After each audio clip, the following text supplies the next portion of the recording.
What's going on, guys?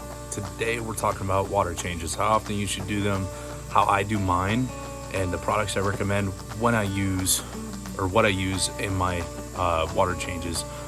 So we're gonna dive into that, and I want to say thank you guys so much for the support on the channel. You guys are awesome. Everybody keeps hitting the thumbs up button. We broke over 200 subscribers, so you guys are awesome. Keep it up. And if you guys like this video and you haven't subscribed yet, definitely hit that subscribe button and that little notification bell, and that'll let you know anytime I post. And we're gonna get into it, guys. So when it comes to your bigger tanks, depending on how much you have stocked in them, is gonna indicate how much you're gonna want to do water changes. If you overstock your tank, you're gonna be doing water changes a lot. On a well-established tank with a good cycle of bacteria, you're not going to need to do water changes all the time. You're going to be able to let it go here and there, and it's going to be all right. So typically I do a water change on all my tanks every 2 weeks, even the littler ones, and they are all perfectly fine. Even the cichlid tank, I mean, there's a bunch of cichlids in here, there's a bunch of plecos, some catfish. It does not hurt them, and I sometimes I do it weekly, sometimes I do it bi-weekly. Most of the time it is bi-weekly. But this tank also has a lot of filtration. I mean, I'm running a Fluval FX4. There's 2 sponge filters in there. Plus there's a power head to help move water around. So with that being said, the catfish in there also eat a lot of food that lands on the bottom that the cichlids don't eat, as well as the plecos. They like to eat the pellet food that ends up on the bottom that the cichlids don't eat. So most of your waste in the tank for this one is fish waste. So obviously if you have a good cycle tank, you're not going to have a ton of problems with that fish waste being broken down, and then you can eventually remove it through water changes. So how I do mine, and this is how I do them on every tank except for the small ones, is I have 5-gallon buckets, and I think I have like 2, so I'll drain 10 gallons at a time. I'll dump them out, and if I want to take more, so typically with this tank I take like 15, maybe 20 gallons. If I let it go for 3 weeks, I'll take like 20 gallons out, but I take 15 gallons out at a time. And then I have a trash can that I fill with water, and there's a little bit of sand in the bottom because I used it to drain a tank once.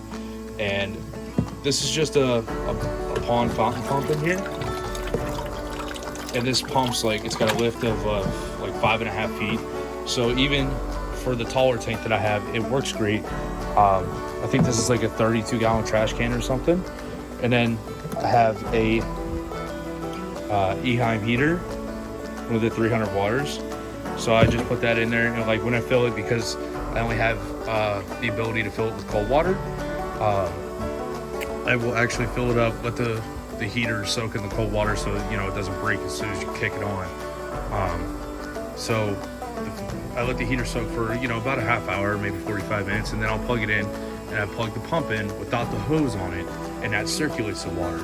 So once the water is pretty much up to temp or close to it, I will take and I will add let me grab it here. I will add Fritz Complete. Fritz Complete is a basic water conditioner. This is pretty much the same thing as Prime. If you guys use Prime, I prefer the Fritz products. I use a ton of them. I'm not sponsored by them. I wish I was, that'd be cool. But I love the Fritz products. I think they work great. The Fritz Complete is completely comparable to Prime, as far as the only thing really different to it is the fact that this is more concentrated. And this is a 4-ounce bottle, okay? And this bottle treats 1,200 gallons of water. So I get it in like the 16-ounce bottles. I buy it in the 16-ounce, and it lasts me a long time. But of course I have some small bottles on hand. Sometimes I'll give it, I'll give one to my buddy or something if I have it. That way he can use it, and I like to do that. So the next thing I'll do after that, once the water's up to temp, I dose Fritzzyme 7. And it's a live nitrifying bacteria and removes ammonia and nitrite. And this stuff is absolutely great. It is a live bacteria, but it does not need to be, refrigerated or nothing like that. And you can use this in there. This bottle, this is a 16-ounce bottle, and it treats up to 80 gallons.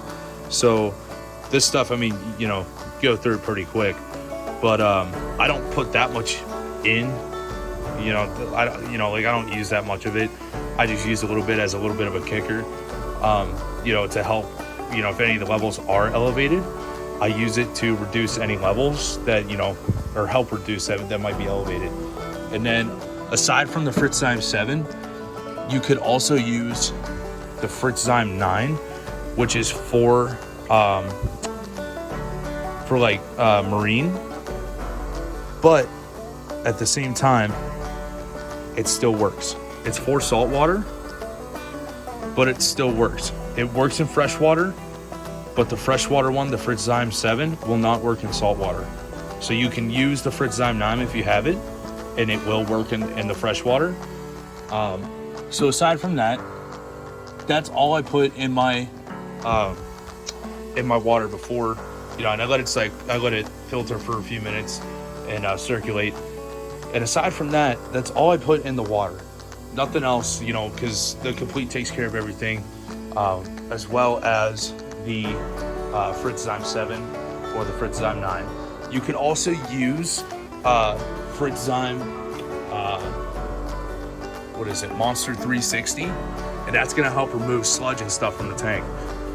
So even on this tank, the 20 long with the Bumblebee in here, this tank just runs on 2 sponge filters. But even this tank is very well cycled, and this tank gets water changed just as often as the 75. Do I take as much water? No. I'll take maybe 5 gallons out, depending on how I feel and how long I let it go before I do a water change. So when it comes down to it, there's not a whole lot to do in my water changes. I don't know how you guys do yours, but I figured I would share some insight on how I do mine and what I use in mine. So when I drain them, I have a gravel vac, which is laying over here, and I'll just siphon the water out. I also have just a piece of hose as well, like a piece of silicone or rubber hose or whatever, and I'll use that on the 2 big tanks. So for the little tanks, and I use this on the 10 gallon and the it's not this hose. I use it on the 10 gallon and the Beta tank right here.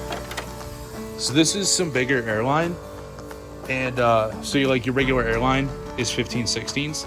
This stuff's a little bit bigger and it's a little bit thicker, and I'll use this stuff. And what I'll do, and it's pretty flexible. I think it's like a silicone hose, but I just go through and I siphon out like any uneaten food and stuff like that, or debris, loose algae that I can pick up, just because this is so heavily planted. Any loose debris and stuff like that I can see, I'm gonna suck up, and I just siphon that into a 5 gallon bucket, and I'll take between 2.5 to sometimes even 5 gallons of water out of this tank, and I will actually I'll put it right back in, and I'll dose with Brightwell Florin Multi, which is a complete plant fertilizer.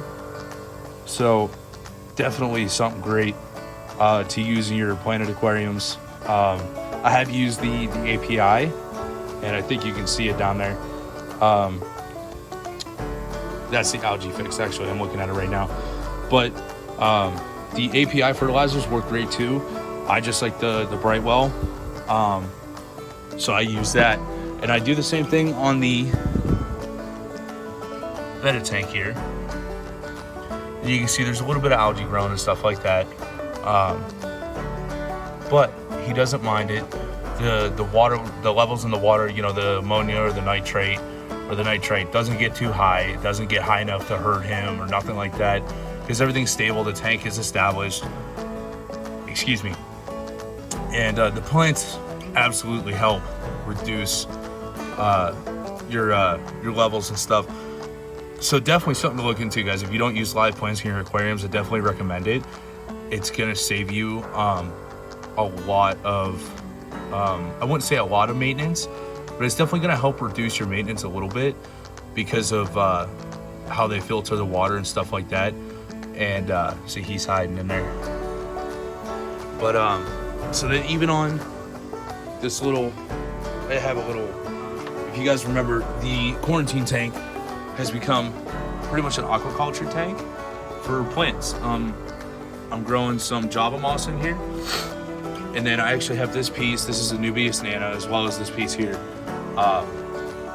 that I trimmed off of the Nubius in the 75 gallon. And this stuff, I just want to see if it's going to grow in here or not. I don't run a heater in here. I just there's a sponge fiddle in here just to create just a little bit, you know, of movement on the top of the water. I can't see putting a power head in a 5-gallon tank. I think that would be a little ridiculous, especially because of how much water they move. But even this tank, like, I have a real low, it's not really a bowl, it's like a container. And I just use, you know, whether it's the big hose or the little hose, and I'll just suck out, you know, any debris out of here, stuff like that. And then I just top off, and makes it easy and good to go. So when it comes down to it, doing water changes is a staple. You have to do water changes. It's just something that's got to be done. Everybody knows it. And the more that you can do to reduce the amount of maintenance that you have to do on your tank is going to help you in the long run. What I do works. I don't have any problems ever. I own an API, the complete freshwater test kit. Do I use it? Here and there, maybe here and there if I want to test pH or something like that. Other than that, I don't test my levels. I don't, because the tanks are always stable. Should I check my levels? Probably, but what I do works. I don't really have sick fish ever. If I do, it's because they end up with a parasite or something like that. It's not because there's high nitrates and stuff like that. You know, so 1, a lot of filtration. 2, do your water changes. 3, look into using something like Fritzzyme or something like that boosts your the breakdown of, you know, your the waste in your tank and helps reduce the ammonia and the nitrate and stuff like that. The Fritzzyme 7, Fritzzyme 9, even though it's salt water, it works in fresh water. It's not the opposite way around. You can't use the Fritzzyme 7, the fresh water, in salt water. It does not work the other way around.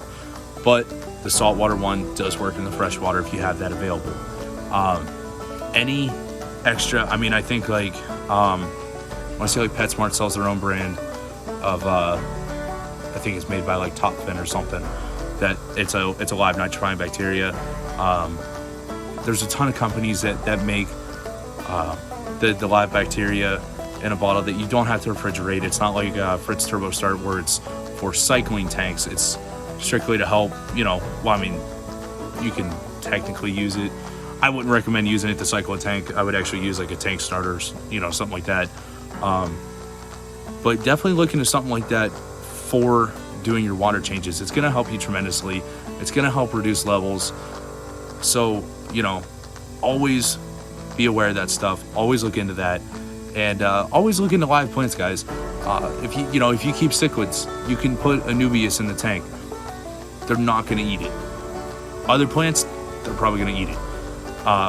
You know, when I trimmed a Nubius on my tank today, and as soon as I put it back in, because it's glued to the stone, it's glued to the dragon stone. As soon as I put it back in, the male dragon blood that I have in there actually went over, and I looked, and he was trying to gnaw on the root. But once he tasted it, he just swam away from it. They don't like the taste of it. Oscars, different story. You can't really put plants with Oscars. But African cichlids, definitely 10 out of 10. You can use a Nubius. That's why I use it in all my cichlid tanks. That's all I've ever used in my cichlid tanks. When it comes down to any other tank, you know, whether you have, you know, mollies or platies or something like that, guppies, stuff like that, definitely look into plants, whether it be Java fern, whether it be dwarf lilies, guppy grass, Java moss, just something you can put in there or attach to like your driftwood or your rock or something like that. Something you can put in there that's going to help reduce levels as it is going to benefit you in the long run. So definitely look into that. It's going to benefit you a lot. But I want to thank you guys so much for sticking around. If you stuck around this long, and I'll catch you guys in the next video.